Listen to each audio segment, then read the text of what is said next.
Welcome to the deep dive. Today, we're really zeroing in on the basics of cybersecurity. The absolute foundations, yeah. Exactly. Keeping things secure, whether it's for big organizations or, even just our own digital lives. We're tackling assets, threats, vulnerabilities. The core concepts. Right. And you've shared some great materials from the Cloud Security Alliance and also part of the Google Cybersecurity certificate. That's right. The CSA stuff gives us insight into cloud security best practices, things like their STAR program, ZTFK certification. They've been around since 2009 doing really important work. 15 years. Wow. Yeah. And then the Google certificate material, specifically the module on assets, threats, and vulnerabilities, it lays out these key ideas really clearly, and it introduces the MIST cybersecurity framework too. Which we'll definitely get into. So our mission really is to pull out the most important bits for you, make it all make sense. Make it clear, actionable. Avoid getting bogged down in jargon. So, for you listening, maybe you want to get up to speed quickly, get a solid understanding. This is for you. We're aiming for those aha moments. Hopefully. Okay, so where's the best place to start? Definitions. Yeah, I think definitions are key. The Google material emphasizes this asset threat, vulnerability. These words sound familiar, but in security, they have really precise meanings. Okay, so let's take asset. What does that mean in this context? It's not just like my chair, right? Well, it could be if the chair was critical somehow. But usually we're talking about anything an organization values, things it needs to protect. What kinds of things? So the material breaks it down nicely. You've got your digital assets, think customer databases, financial records, that sort of thing. Okay. Then information systems, networks, servers, software. Physical assets are in there too. Buildings, equipment, computers themselves. Right, the hardware. And importantly, intangible assets. Things like brand reputation or intellectual property. Maybe harder to pin down, but incredibly valuable. That makes sense. You can't secure something if you don't even know it's an asset you need to worry about. Exactly. Which leads us nicely into threats and vulnerabilities. How are they different? Good question. What's the distinction? So, a threat is basically anything that could potentially harm an asset, an event, a circumstance, anything. The Google stuff puts them into two big buckets. Okay. Intentional threats, hackers, malware, deliberate sabotage. And unintentional threats could be an employee mistake, a natural disaster, system failure, stuff that isn't malicious but still causes harm. Right, like someone accidentally clicking a bad link. Precisely. Now, a vulnerability is different. It's the weakness that a threat could exploit. It's the opening. Okay. So the threat is the person trying to get in, and the vulnerability is the unlocked door. That's a great analogy, yeah. Yeah. And vulnerabilities also get categorized. Technical ones like unpatched software or a firewall that's not set up right. And human ones, maybe lack of training falling for phishing scams. The human element, always tricky. Always. And when you put threats and vulnerabilities together, acting on an asset, that's where you get risk. Okay, define risk for us then. Risk is essentially the potential negative impact, the potential harm to the confidentiality, integrity, or availability of that asset. The Google material gives a formula, actually. Oh. Likelihood times impact equals risk. So how likely is the bad thing to happen multiplied by how bad it would be if it did happen? That's really useful because sometimes you might focus on things that happen often but aren't a big deal. And ignore the really rare things that could, sink the entire ship if they occurred. It helps prioritize. Right. Okay, so we know what assets, threats, and vulnerabilities are. The next logical step seems to be managing those assets. That phrase, you can only protect what you know you have. Absolutely crucial. Asset management is that whole process. Finding everything, keeping track of it, and importantly, classifying it. Why is classification so important? Isn't just knowing you have it enough? Well, not really. Classification helps you understand how sensitive or critical each asset is. This lets organizations be smarter about security. Where do you put the strongest locks? Resource allocation. Exactly. You focus your best defenses on the most valuable stuff. It saves money, helps meet legal rules.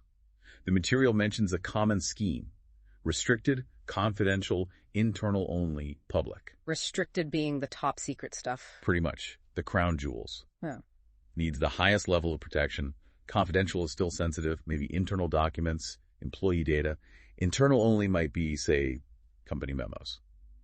And public is stuff designed to be shared, like website info. And deciding where something fits, what goes into that? The Google Core suggests asking, what is it? Where is it? Who owns it? How critical is it? But it also points out challenges. Like what? Sometimes figuring out who actually owns a piece of information is tricky. And sometimes one document might contain bits with different classifications. Right, like a report with some public data, but also some confidential analysis mixed in. Exactly. It's not always clear-cut. Okay, this is a good foundation. Now, let's talk about something that's totally changed the game for asset management. The cloud. Oh, definitely. Cloud computing. The UK's National Cybersecurity Centre has a neat definition. An on-demand, massively scalable service hosted on shared infrastructure, accessible via the internet. Sounds about right. Scalable, cost-effective, but it brings new security headaches, doesn't it? It absolutely does. Huge benefits, but yes, new risks. Our assets aren't just in our own buildings anymore. They're out there. And we hear all these acronyms, SaaS, IMES. Can you quickly break those down for us? Sure. SaaS is software as a service. Think webmail like Gmail or a CRM like Salesforce. You just use the software over the internet. The provider handles almost all the back-end stuff, including a lot of the security. Okay, simplest for the user. Generally, yeah. Then PaaS, Platform as a Service. This gives you a platform to build and run your own apps, like Google App Engine. The provider manages the infrastructure, operating systems, etc., but you manage your application and data. More control, more responsibility. A bit more, yes. And finally, infrastructure as a service. This is like renting the basic building blocks. Servers, storage networks like Google Cloud Platform or AWS. You have the most control here. They're also the most security responsibility. You manage the OS, applications, data, almost everything above the core infrastructure. Got it. And this directly leads into the shared responsibility model, right? It's not all on the provider or all on me as the customer. Exactly. It's a partnership. Both the Google material and the NCSC guidance highlight this.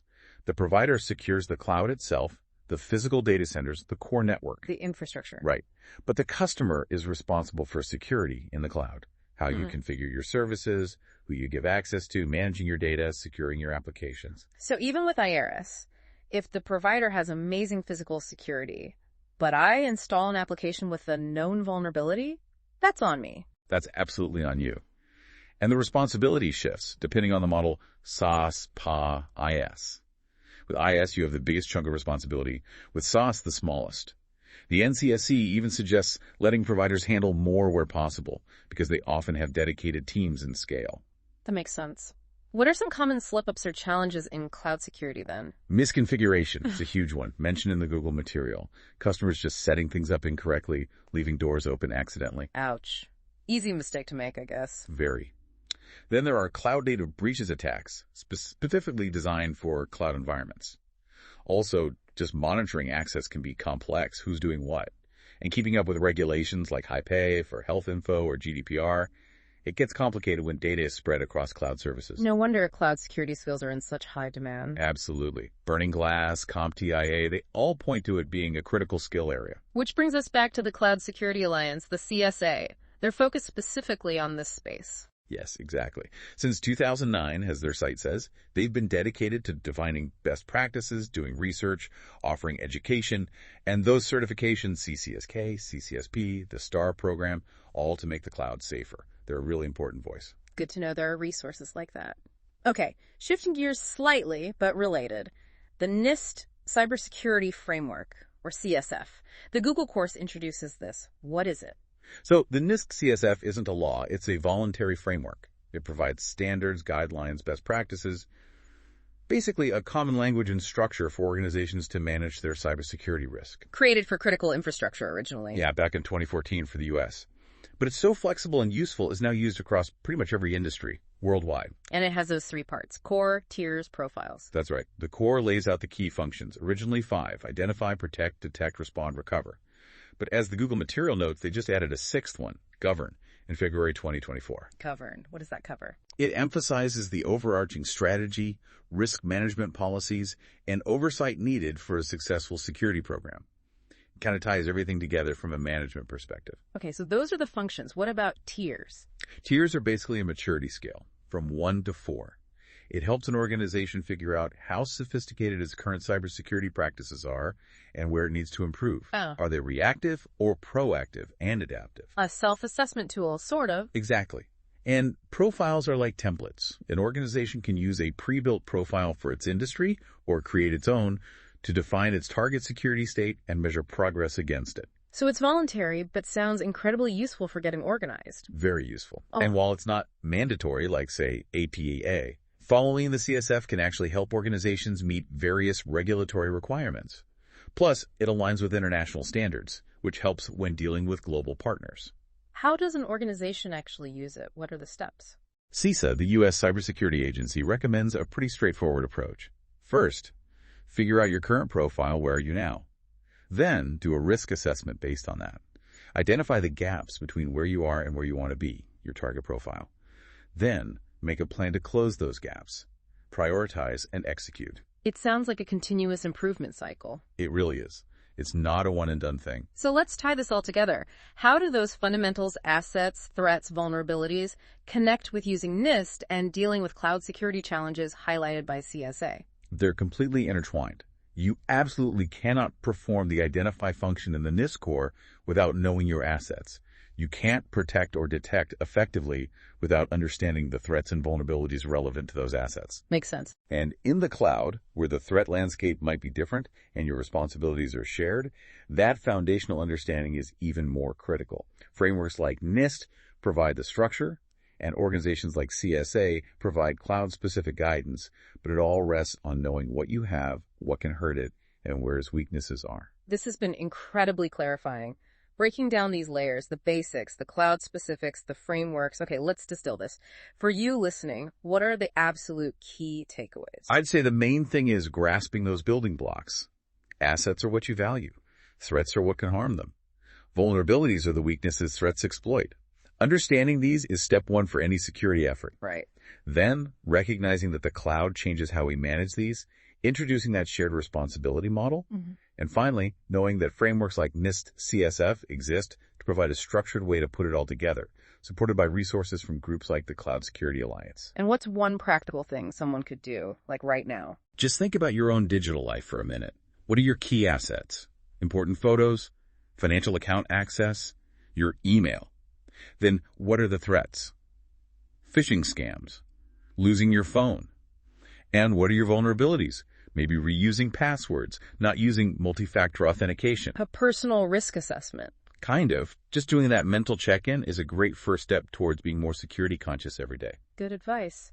And if people want to learn more, where should they look? Well, the cybersecurity world is always changing, especially cloud tech. So following organizations like the Cloud Security Alliance, checking out their website, their research is smart for staying current. And the NIST website has the full cybersecurity framework freely available if you want to see the details of that structured approach. Excellent. Okay, finally, something to leave you thinking about. As we rely more and more on these interconnected digital systems, especially in the cloud, how is that idea of shared responsibility going to evolve? Who's ultimately responsible when things go wrong in increasingly complex multi-cloud environments? And what totally new security challenges are waiting just over the horizon? Food for thought indeed. Thanks for joining us for this deep dive.